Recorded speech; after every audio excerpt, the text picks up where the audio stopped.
The feed is running and we are live. I got a question for everyone. Why is the Incredible Hulk such a good gardener? He's got green fingers. I actually chuckled at that one when I first saw it. Welcome everyone to the Bite Back Tour Season 2. Today we're going to talk about how you can fall in love with gardening, more specifically with California native plants. We have an awesome lineup for you today. First, we're going to answer a common question, and that is, what are California native plants? Are they all cacti and succulents? Stick around and find out. And how is growing California natives beneficial to the environment? We'll discover the answer later. And lastly, with California being in a drought, how can we help reduce our water usage? We'll reveal some tips on that in a bit with our special guests. And we'll also talk about how all this comes full circle and making sure you stay more bite-free from mosquitoes around your home. A couple of things I want to mention before we dive into introductions is that coming up in August 20th is World Mosquito Day. I'm going to have Pablo really quick just talk about what that means. What is the big deal about World Mosquito Day, Pablo? Yes, Levy. Let me get my screen here set up. August 20th is World Mosquito Day, which I hope everyone has noted on their calendars. It's World Mosquito Day, and it's also Aedes' birthday. Aedes is our character here at the district, and she's celebrating her birthday as well on World Mosquito Day. And we have a really exciting video in store for you that will debut on August 20th on World Mosquito Day. So please keep an eye out. The best thing I can do is hopefully dealing with mosquitoes doesn't make you feel like you're living in the upside down. That's the best hint I can drop for you. So look out for on August 20th for World Mosquito Day. That sounds a bit strange, Pablo. All right, thank you so much, Pablo. We'll go ahead and get started with introductions. My name is Levy-san. Some people call me around San Gabriel Valley that mosquito guy. But I'll go around the room. We'll start with our folks that work at Mosquito Control. We'll dive into our special guest who will introduce himself. But first, Pablo, who are you? Hi, everyone. My name is Pablo, and I am the communication specialist here at the district and run all our social media platforms here. Thank you. And Allie, who are you? Hi, everyone. I'm Allie. I'm the outreach assistant here at the district, and I assist with everything. That's who I am. Jane of all trades. Love it. And of course, our special guest today is Stephen Valdez from the California Botanic Garden. Stephen, go ahead and introduce yourself and a little bit about the organization you're with. Hey, everyone. My name's Stephen. I manage the nursery over here at the California Botanic Garden. We primarily grow plants for our retail end, which is known as the Grow Native Nursery, and they open from October to May for the most part. And we also grow plants for the garden that we have here. The garden serves as a living museum, basically, of plants that are derived from different parts of California. And you'll find things that are local, you'll find things that are from NorCal or from, Catalina Island even, and the Channel Island. So we have a lot of variety here, and we're always trying to add more to it. And I'm helping out with that. Awesome. Thank you so much, Stephen, for that intro. And many of you may actually already know of California Botanic Garden because we have been partners with them before, especially at the LA County Fair recently, where they were gracious enough to donate some of the plants that some of you actually won after answering our trivia question. So thank you, Stephen, for the partnership. We look forward to doing a lot more with you. Yeah, for sure. All right, before we jump into the questions that people tend to have, let me explain why we're even talking about California native plants. In the past few years, we've noticed that a lot of people actually know about stagnant water being an issue when producing mosquitoes. And they know to get rid of stagnant water. They also know about repellent, to use repellent to prevent the bites. One thing we have noticed that there has been a bit of a lapse in knowledge on is how we modify our habitats around our homes that have become conducive for mosquitoes. Many times we go out and inspect properties. We find a lot of properties that are completely dry. I'm talking bare bones dry. There's no stagnant water. So, 2 thumbs up, good job.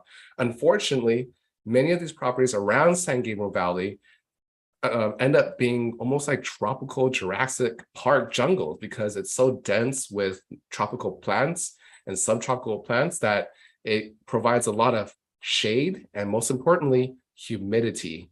And that is why we're seeing a lot more of these invasive Aedes mosquitoes diving into these vegetation like ivy and hunker down and keep themselves safe from the heat. For many of you who may not know this, mosquitoes are really terrible at regulating their body temperature. So when it's really hot or really cold, they actually can die out. But people have unfortunately allowed them to dive into these dense vegetation to beat the heat. And on the screen here, Pablo is showing the Aedes mosquito. This is the mosquito that people have loved to hate, especially in the past 10 years. These are invasive mosquitoes. They come from tropical climates and they have made their home here in Southern California.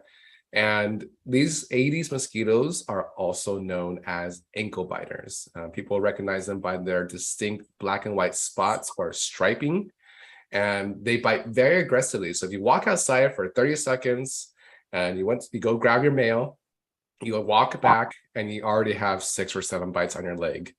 And that's most likely because of one of these Aedes mosquitoes.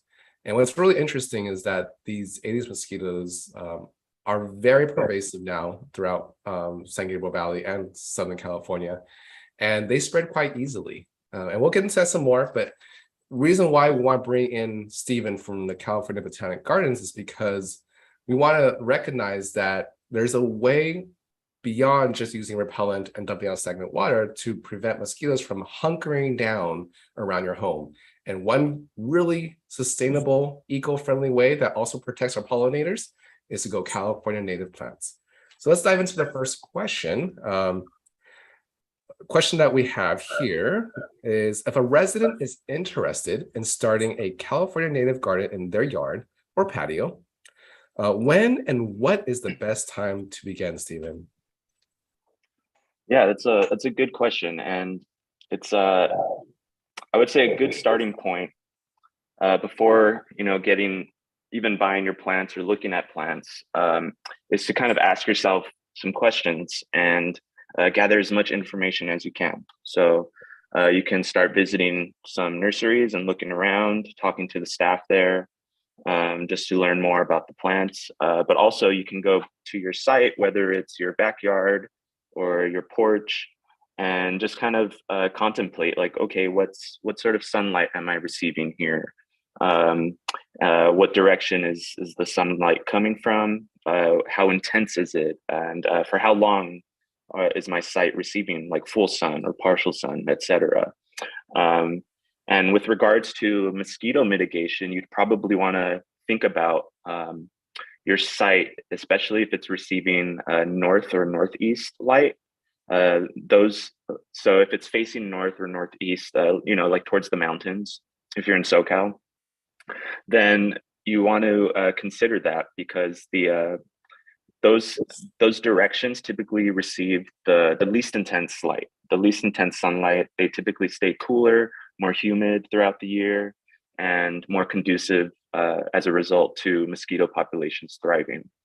So ideally, you'd want to have somewhere that's receiving like full sun. West sun is fine. South facing sunlight is typically the most intense. But yeah, that's just some questions you can start thinking about. You also want to think about, what existing plants do I have, and how do their water requirements, sunlight requirements, how might those either compete with or complement California natives? I would say most subtropical plants and tropical plants and fruit trees, those typically do require more water than native plants, and they also require water at different times of the year than what native plants are used to receiving. So many trees and subtropical plants can receive water throughout the summer, and that's partially a reason why in those gardens mosquito populations can thrive, because moisture plus heat is very, very good for insect populations in general.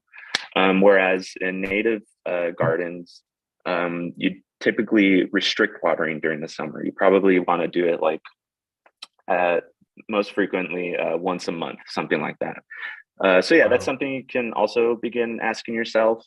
Also, are there or is there an irrigation system already present? If there is, it isn't a huge deal to like consider maybe converting the spray nozzles to something that can allow for micro irrigation. What else? You can also think about, more importantly, like what do you want out of it? Because ultimately, it's your space, it's your garden. You're going to be inhabiting it. So, is there a certain aesthetic that you're trying to achieve? Are there certain pollinators that you're looking to attract? Certain flower colors that you really like and would really like to see? These are all other questions that you can begin thinking about. And it certainly helps to visit other gardens, the California Botanic Garden, obviously, to kind of get a sense of how these plants might look in their, mature stage, and kind of use all of those experiences to inform how you go about designing your own garden. And Stephen, I don't know if you pinpointed, but what time of, because I know a lot of times we go out to fairs and talk to residents and they ask, I'll probably could see the screen there, but I usually ask like, well, they ask throughout the year, when is the best time to start? Is there a time of year that's better than others to start? Absolutely. Yeah. So in terms of planning and asking questions and gathering information, now is the best time, like summer. And then because in the fall is usually the best time to start planting. So I would say like early to middle October, when temperatures start to cool down a little bit. And yeah, you can start then and plant through as late as, early May. That's interesting. And the reason for that is most native plants in California are used to the wet winters that we have, and they've evolved and adapted to that. Versus, subtropical plants and tropical plants and fruit trees, which are more acclimated to receiving summer watering. And if you also think about the climate that we receive in, the Midwest or the Eastern America, the summers there are a little more wet than what they are here, and the winters there are a little more dry than what they are here. And so, yeah, that's the reason why fall is usually the best time to start planting, because you're trying to match up the planting season with the rain season, basically. Super And the interesting. earlier in the fall you can start, the better, because you're going to give your plants more time to really establish a root system that's going to get them through not only their first summer, but subsequent summers for the next, 5 to 10 years, depending how long your plant lives.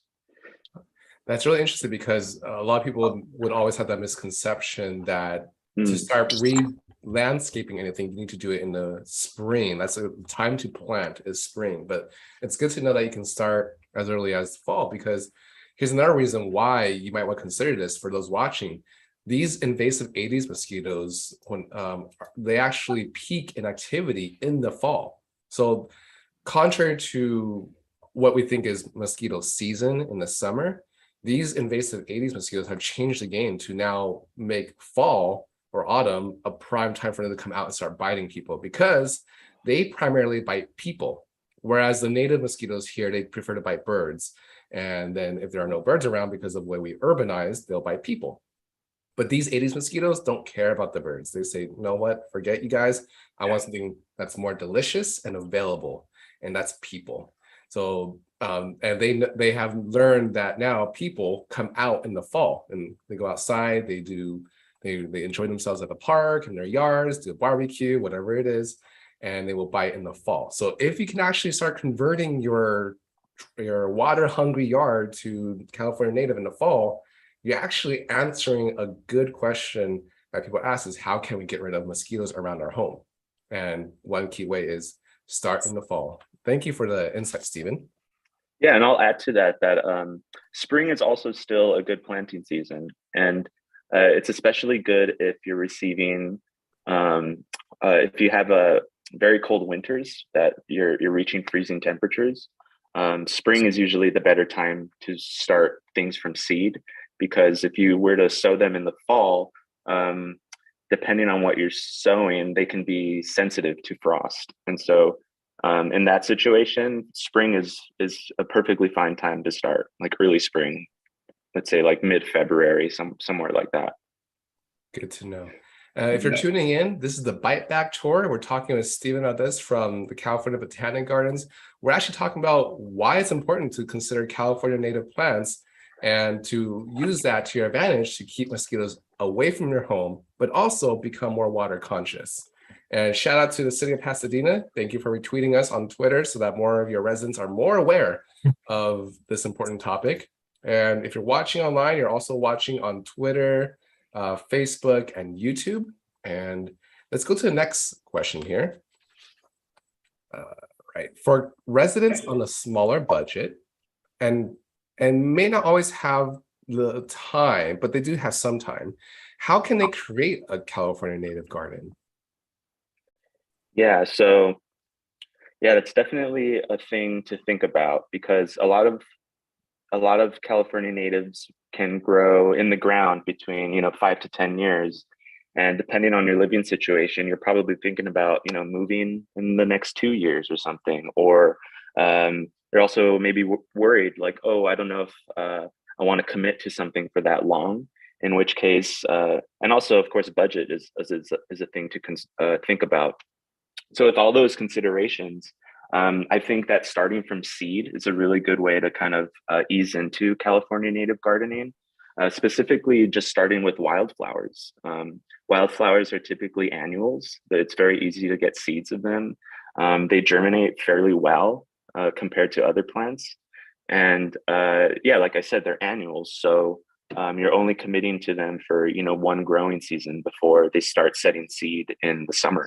And then that not only gives you a chance to kind of ease into native growing, it also gives you an opportunity to try something new next year. If you want to try poppies this year, you can sow poppies in the fall, let them do their thing throughout the winter, enjoy them through the spring, and then come summer when they start setting seed and dying off and completing their life cycle, you can think about, well, maybe I want to try, I don't know, baby blue eyes next year, or something different, a different colored poppy, and you can tear out or deadhead the poppies that you currently have and sow something different next fall. So yeah, I would say that's a great way to go get into it if you have the space for it. I would also think about if you have a little bit less space, you can consider growing things in pots. There are some plants that do fairly well in pots and can thrive in a pot for between 3 to 5 years. They would need a little more water than usual, and they probably require less intense sunlight, and perhaps like an annual feeding of nitrogen. But besides that, if you get a large pot, like like a 5 to 10 gallon pot, you could throw in like a coyote mint in there, which is a monardella. It's in the mint family, and it's very fragrant, and it doesn't require too much water, and it likes some partial shade. Or you can try out like a monkey flower, which is it's another native that grows in the chaparral area, and it doesn't get really big, and it can do pretty well in a pot. So yeah, those are two things you can think about if you're trying to ease into native gardening, or trying to look for something that you can potentially bring with you if your living situation changes, and have some, more flexibility, I actually really like those ideas, especially using the pots, since so many of our residents, they don't always stay in one place for very many years. So definitely, obviously that's a little more mobile, or something even temporary will allow that flexibility and still not worry about using non-native plants. Yeah, I have a few potted native plants at home, and it is a little challenging just finding a spot for them. Because if a plant in the ground can withstand, a little more intense sunlight, but if it's in a pot, there's more risk of it drying out soon. So what I've done to combat that, or kind of alleviate any stress it might potentially face is kind of push it into like a more dappled shade situation rather than full light, full sun. So I'm thinking about like the margins of a tree's shadow, like you know how it kind of gets dappled Oh and yeah, yeah. the lights still there's still sunlight, but it's just a little filtered. Like that's a great spot for a monkey flower or a coyote mint to be in a pot. You know. Good to know. If you're just tuning in, this is the Bite Back Tour. We're talking with Stephen Valdez with the California Botanic Garden, and we're talking about different questions that people may have regarding California native plants. If you just tuned in, just to catch you up, California native plants are a great answer to the mosquito problems around the home, since they can easily replace the non-native plants, the tropical plants that mosquitoes really love in terms of the humidity and shade. When you go with the California native plants, yes, they can grow dense, but they don't provide the same kind of risk that tropical plants do in giving them the humidity and shade to beat the heat. Next question that we have is quite common too. One thing that may catch people by surprise is the amount of pest control that may need to be done when starting and maintaining a California native plant garden. And I guess in this case, by pests, I think more so like insect pests, the smaller ones, not so much the larger animals and creatures. So does the same apply for California native gardens and landscapes? In terms of insects, it typically doesn't apply. You certainly have like some outliers of like, the shot hole borer, which is threatening a lot of sycamore trees that we have in our landscapes. But for the most part, the insect pest situation is relatively minimal. In my experience, I typically encounter aphids and ants the most. But again, that's something that you can encounter in any garden, really. Besides that, I've also encountered some, mealybug and scale on some of our woodier plants. But again, those are all pests that can be easily treated with like a neem oil solution or a soap and oil based solution. And they're also pests that can be prevented by those same solutions. Just, I would say like every month, just doing an application on the foliage can really help bring down those populations and in some cases prevent them.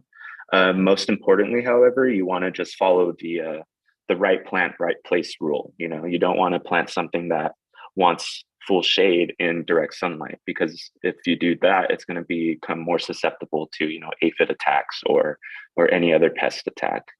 So yeah, as long as you're following that rule and you're kind of monthly and frequently checking in on your plants, the pest situation isn't as bad as with, say, a vegetable garden or a fruit garden. Those require a little more attention to things like seed-eating insects or caterpillars and snails. What else do they encounter? Aphids, of course. And then, of course, all the other invasive exotic pests that like those plants. That's really good to know. It actually leads us to the next question, because by now I'm hoping people who are watching can now see the great benefits of California native plants. So, one, they're not as thirsty. They can water them a lot less than tropical plants. Two, because of the way they grow, they don't provide the safe harborage for the adult mosquitoes to hunker down and stay nearby. And now three, it sounds like even pest control is more minimal since they are native and they don't require all that the necessary pest control methods. And just to jump in, like tangent in with what we do, when people ask us about like mosquito control, pest control, we always tell them, do not pick up the spray can first. Like make that your absolute last resort. Because for us, we actually want to try and modify the habitat so that there is no stagnant water. We want to modify the habitat so there are no dense tropical vegetation.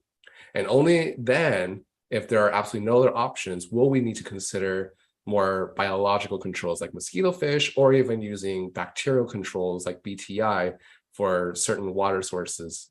So we only actually really want to look at pesticide or any kind of treatments when it's a last case resort, like a public health emergency. Another reason why we don't want people to pick up the can to spray is because we are very aware of the presence of pesticide resistance in mosquitoes. These invasive Aedes that we've been talking about, the ankle biters that we all love to hate, they actually are quite resistant to pesticides. So the more each person goes to a hardware store to pick up a can of pesticide to spray around the yard, the higher incidence of resistance we start to see. So that if we ever are in a public health emergency where we need to do a treatment, those treatments may not be as effective. So going California native route is definitely a great way to not worry about using any pesticides on these mosquitoes.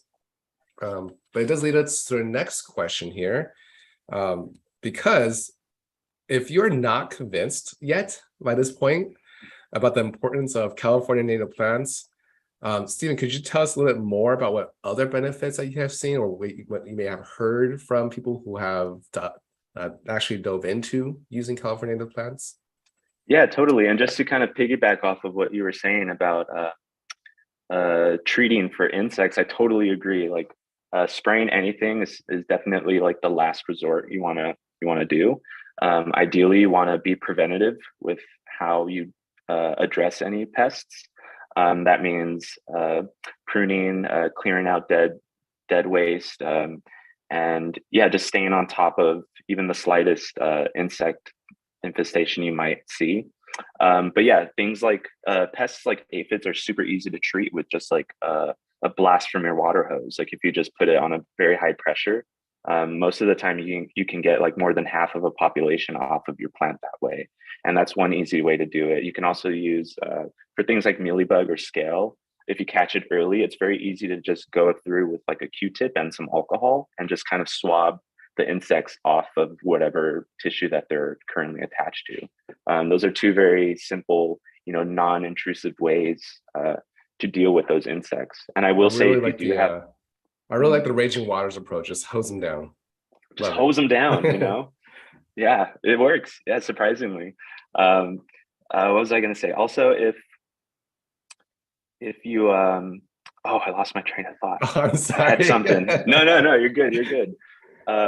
Anyways, but yeah, that's something that you can totally do. If you do happen to need to spray like a neem oil or a soap and oil based solution, which, relative to what you'll find at like Home Depot or Lowe's, those two options are still fairly safe and like not too toxic at all. But if you do resort to that, then you do want to avoid spraying any flowers. You only want to focus on spraying the foliage.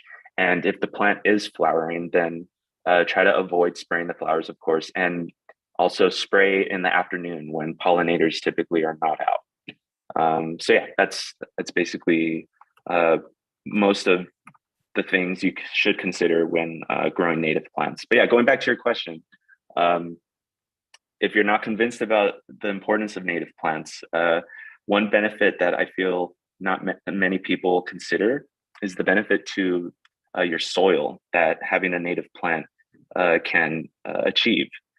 Versus, if you think about like a vegetable garden or a raised bed garden, those plants aren't typically long lasting enough, and they're often not making contact with the actual soil that's on your property. They're in a raised bed, they're in a planting medium that's typically store bought, or they're rotated out every year, right? Because they set fruit, and you harvest the fruit and then you plant something the following season, right?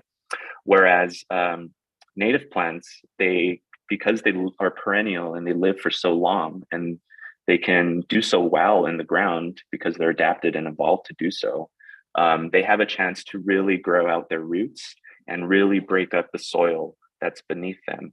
And there's a lot of benefits to having a plant that can do that for you. It breaks up the soil, it aerates the soil.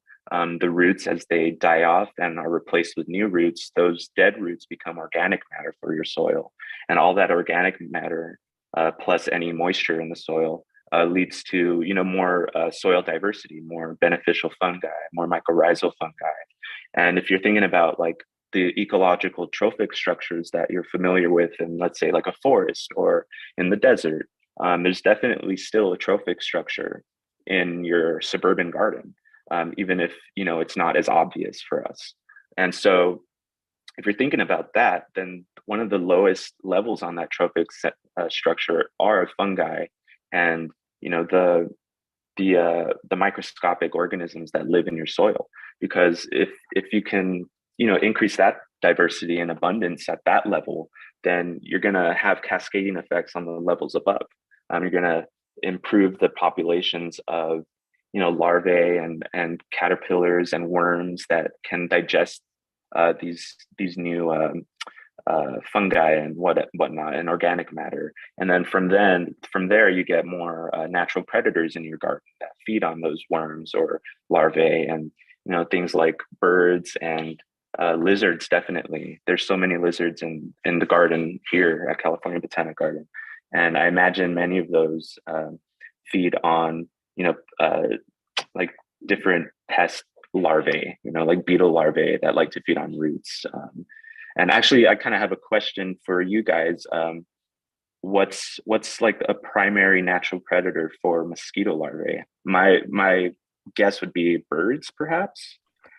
For mosquito larvae, most common will be the dragonfly nymphs that people tend to know about. Those are very common. Get your diving beetles. So we also get the question then after that is, well, why don't we have just more dragonflies? Just introduce a bunch of dragonflies around Southern California.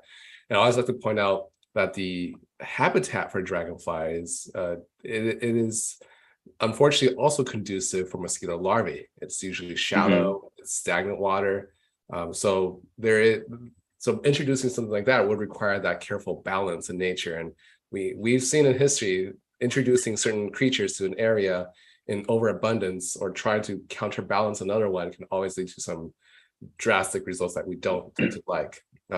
But if you have dragonflies in the area, that definitely acts as a small check in the careful balance that we have here in the urban jungle. Yeah, dragonflies are super important. They're really cool too. And because their eyesight is so good and they're so quick, if you can have like a garden that attracts other insects, you'll likely attract dragons who are trying to eat those insects. And so that's of course mosquitoes, but also like gnats and stuff, like different types of flies, like syrphid flies. They'll hunt those, even though those are beneficial, pollinators. Right. They'll also, just different types of flies, different gnats. What else? Also, if you can start planting natives, you'll eventually attract like parasitic wasps. And that will also help with your aphid populations because they tend to parasitize the aphids by laying their eggs in the aphid. And the hatched larvae from those eggs will basically eat the inside of the aphid, which is kind of wild, but that is so cool. Something. Yeah, it's really cool to think about. And then it's even cooler to think about like there's wasps that parasitize parasitic wasps. So there's like another layer to it. But yeah, you could like totally go down a rabbit hole with all that. That's some wild nature inception level stuff. For sure. Totally. Super fascinating. Yeah, but I would say going back to the question, a benefit that most people don't consider is the soil health that native gardens can contribute to, especially if you live somewhere where the natural soil you get is very rocky. And like around Claremont and the Inland Empire, a lot of the soil we have can be very rocky. There's a lot of boulders and large rocks. You can think like over enough time with natives planted in there, you'll have more organic matter introduced into those soil types, and you'll have a greater opportunity for those larger rocks and soil particles to break down over time and become a nice loamy soil. And again, we're talking, decades, potentially. Like really healthy soil takes a long time to form and develop.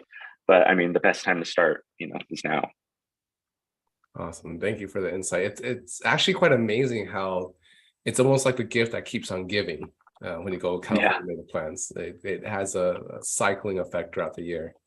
How about Ali, anything you want to jump in on before we move on?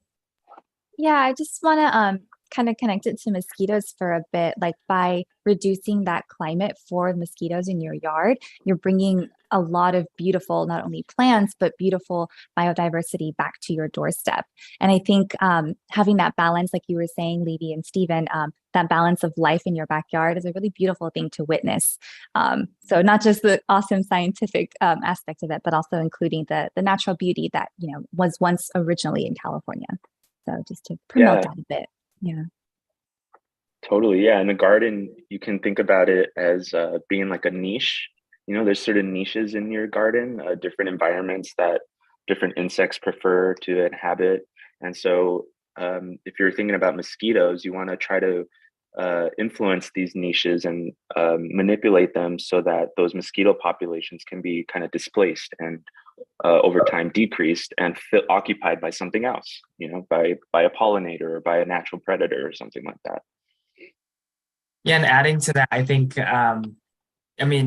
it's in the word itself, California native plants. We want to incorporate the native biodiversity in our areas versus, pushing them out. We want all those beneficial insects and all the animals that live within those environments. Attracting those will definitely help flourish our gardens and everything naturally versus trying to force something that isn't necessarily meant to be there, like so many tropical plants that absorb too much water and are bringing in more pests than our native insects and stuff that we want in our gardens. So I think just following the California native plants idea, it's in the word itself. And this almost brings us full circle to the now most common question people ask is, how can I get rid of mosquitoes? Well, you have that big answer right there. Oftentimes we tell people, don't worry about the mosquitoes that are in the community, the public sphere, because mosquito control staff will be on it. We're out there looking at the gutters. We're looking at the storm drains. By the way, did you know that mosquitoes like to hunker down in those underground storm drains you drive over? Even in the dead of winter, when it's 40 degrees above ground, it's a nice tropical 70 plus, 80 plus degrees underground. So even in the winter, you'll see our trucks popping open those lids and inspecting those places throughout San Gabriel Valley. So we got those public areas covered, but the most important part here is while we are protecting the neighborhood, we need your help to protect your home and make your property, your yard, your patio more bite-free. And to do that is to obviously you eliminate stagnant water weekly, use repellent when you're outdoors, and Pablo is showing some examples of where stagnant water may be found around the home. So repellent use is important too. And the thing about repellent is to make sure that you use any one of 4 active ingredients that are out there. So DEET is quite popular, but there's also picaridin that you can find on the bottles. There's IR3535, and an up-and-comer and gaining a lot of popularity because of its derivative from the plant, oil of lemon eucalyptus, also known as PMD on the bottle. That one is also very effective against mosquitoes. So you find that on the bottom or somewhere on the bottle that has the active ingredient list, and use any one of them here. But on top of all that, now you know to use California native plants and to rip out that thirsty landscape and put in something that is, one, beneficial to insects, increased biodiversity, healthy soil, less water, and less mosquitoes. I mean, it's a win-win-win all around. So at this point, we are near the end of this Bite Back Tour episode. So I do want to allow all of us to provide some closing remarks here. So we'll start with mosquito control folks, and then we'll end it with Steven. So Ali, do you have any closing remarks? Yeah, I do. I just want to remind everyone that you can actually check out our website for more information on plants, especially California native plants. We actually have a joint blog post that we did with California Botanic Garden. So I highly recommend everyone check that out at sgvmosquito.org. And to remember to wear repellent when you're outside, whether you're shopping for the plants or just doing some gardening, to make sure that you have one of those 4 ingredients listed, which were DEET, picaridin, oil of lemon eucalyptus, or IR3535, and just make sure it's on the bottle and you're good to go. Thank you. All right, stay bite free. Pablo, anything from you? Yeah, I would definitely emphasize, we're talking about gardening. It's the summer, even though summer is coming to a close with schools going back to school. But, it's Southern California. We're in warm weather for a very long time still. So making sure we are using our mosquito repellent as actively as possible, especially if we're out gardening or simply just, watering our lawns appropriately, because yes, we are in a drought. Watering our lawns or plants and using mosquito repellent, even if you're outside for 10-15 minutes. I know I've been a victim of just walking outside to get some basil from my basil plant, and I come back with a mosquito bite. So it happens that quickly and it gets the best of us. So making sure making that a habit for us to make sure we're using mosquito repellent. And a reminder as well, August 20th is World Mosquito Day. So just another reminder about mosquitoes and how we can best protect ourselves from their bites. Thank you, Pablo. And Stephen, any closing remarks? Come visit us at CalBG, California Botanic Garden. We're open from Tuesday to Sunday. Admission is $10, I believe. And you can get an annual membership for, I believe it's $50. And I don't know the details of that membership, but I do believe there's like a network of other gardens that you're able to visit with that same membership. I believe the Arboretum might be on that. But yeah, besides that, we also have, different classes that we give here in person that you can check in on and sign up for. Visit the website and also stay tuned for the GNN sale, which is coming in October. And so if you already have an idea of what you want, you can totally swing by. I'll be there in the opening sale. We can chat and, have a good time. And what's the website for for California Botanic Gardens? It's calbg.org. CalBG. CALBG. Mm-hmm. All right, make sure to visit. And what's your address there? Do you know, or do you have it on hand? Oh yeah, we're in Claremont, off of Foothill. It's 1500 North Claremont Drive. All right. North College Avenue. Sorry about that. All right, sounds good. So make sure you visit them. Go see Stephen. Mm-hmm. He is a man of knowledge regarding California native plants, and he can help you out. In fact, we're chatting with him to see how we can make our headquarters here at Mosquito Control more California native friendly.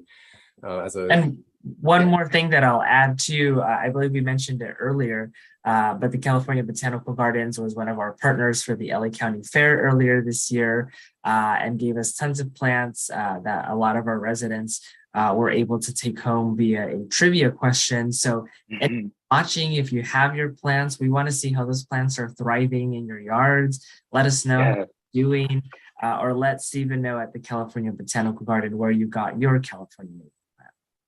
Yeah, tag the garden on IG, post pics. We want to see them.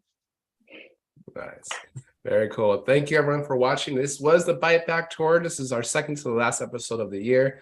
And we were talking with Stephen Valdez from the California Botanic Garden, Pablo and Ali from Mosquito Control, telling you how important it is to not only stay bite free, but to make sure you go native with California native plants. And hope you all stay healthy, happy, and bite free. We'll see y'all next